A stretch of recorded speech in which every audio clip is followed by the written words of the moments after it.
I'm the Rubber Von Ducker, and today I'm looking at what I consider to be the last major player in the streaming wars, Tubi. Now at this point I believe half of you are probably saying, Tubi? Really? And the other half are saying, Who? So to clarify, Tubi is a video streaming service which is free, and they have a collection of material from other studios like MGM, Paramount Pictures, Lionsgate and many smaller production companies. And it's believed to have about 30 to 35 million subscribers, who obviously pay nothing as it's a free service, so it doesn't actually bring any money in from subscribers, but presumably from advertising revenue it generates whilst people are watching. And presumably generally an American audience, as Tubi is not actually available in the European Union or Europe due to GDPR rules. Effectively, when they came into being, Tubi had to cease streaming to Europe, and as of yet they haven't rectified those issues, so it's still not available in the European Union or in the UK. So hopefully that's sufficient information to put everyone into the camp of, really, Tubi? And yeah, on the face of it, it doesn't look a very promising streaming site. It's not available in Europe, which is one of the major markets, hasn't got a world presence, and even when it's free, it's only got 35 million subscribers, which is obviously a third of what Disney Plus has these days. It's not really a big player at the moment. However, if you're a follower of my football videos, you may know where I'm going with this. And that is because back in August of 2020, I predicted, on the basis that there was a European League being touted, that Rupert Murdoch was back. And this is the case with Tubi. This is now a Fox company. In April 2020, the remnants of the Fox Corporation that Disney didn't buy went on a takeover spree of their own, starting in August 2019 with the purchase of Credible Labs and Bento Box. Credible Labs, as I've said in other videos, is a price comparison site, whereas Bento Box is a producer of animated content. As well as that, in May 2019, the Fox Sports Media division acquired a 4.9% stake in the Stars Group, an online gambling company from Canada, for $236 million, leading to the companies to announce that they would co-develop a sports betting product for the US market. And finally, in April 2020, Fox bought Tubi for $440 million. So in total, they spent $1.1 billion on buying these acquisitions. Now it's at this point I need to correct what I said in that football video, whereby I said that the Fox Corporation had a large sum of money, somewhere between 75 and 80 billion US dollars to spend. And that was due to the fact that I thought the Fox Corporation did continue on and receive that money. However, on further investigation, that money actually went to the shareholders. So when the Fox Corporation was spun off, although it didn't have any debt, it didn't have massive assets. However, over the last couple of years, they have made a profit of roughly about 4 billion. The money going to their shareholders meant that 39% of that money went to the Murdoch family, who are the major backers of News Corp and of Fox Corp. And this might explain why Fox Corp is currently entering into a share buyback. Now, if you've watched my AT&T videos and other videos, I've talked about share dilution. Share buyback is the opposite, where you go out, you buy up shares of a stock so there's less of them available. Now, the benefit to doing this is that the shareholders that remain now own a greater percentage of the company. So if this is a successful share buyback, Mr. Murdoch's percentage of the company will actually increase, and that may indicate a willingness to inject further finance into the organisation from that money he's made from selling out to Disney.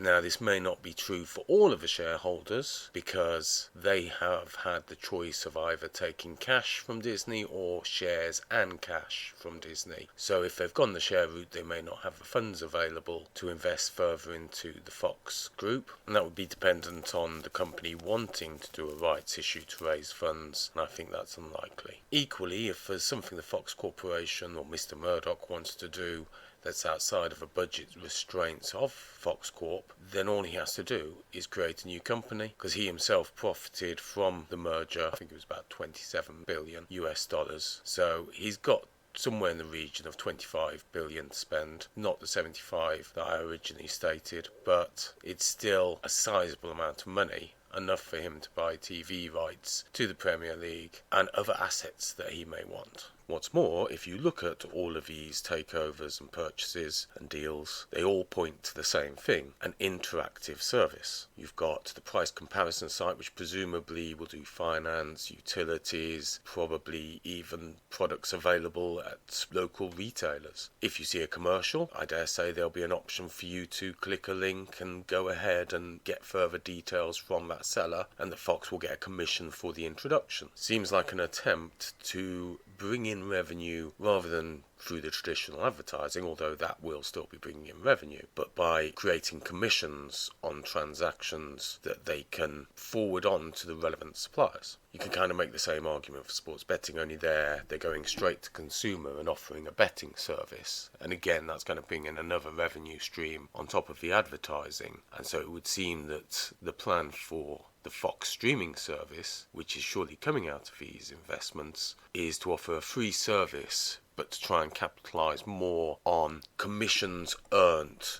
through other services. Obviously that leaves Bento Box, which I haven't really mentioned, but it's an animation company for making content, so I believe they made Bob's Burgers. They'll be making animation presumably along the lines of The Simpsons, Family Guy, something of that nature, to be a flagship animation for this new streaming service. Now obviously not everything is yet in place at Fox, so we're talking about a streaming service that does exist but isn't what's going to be the end product. And I think we can safely say at this point that the real launch date for this service is going to be 2022-2023. And the reason for that is it's going to be involved in one of the first major battles of the streaming wars, which is Premiership football TV rights. Again, if you followed my football videos, the TV rights are up for renewal. I've been saying for a long while that I expect them to go down. This dynamic may change things, because currently Comcast, the owner of Sky, has the rights to football in the UK, and I don't believe Fox has any assets for Premiership football. But if Rupert Murdoch is serious about getting back into the European markets, that will be one of the key assets he'll be looking to acquire in the next year or so. And so we may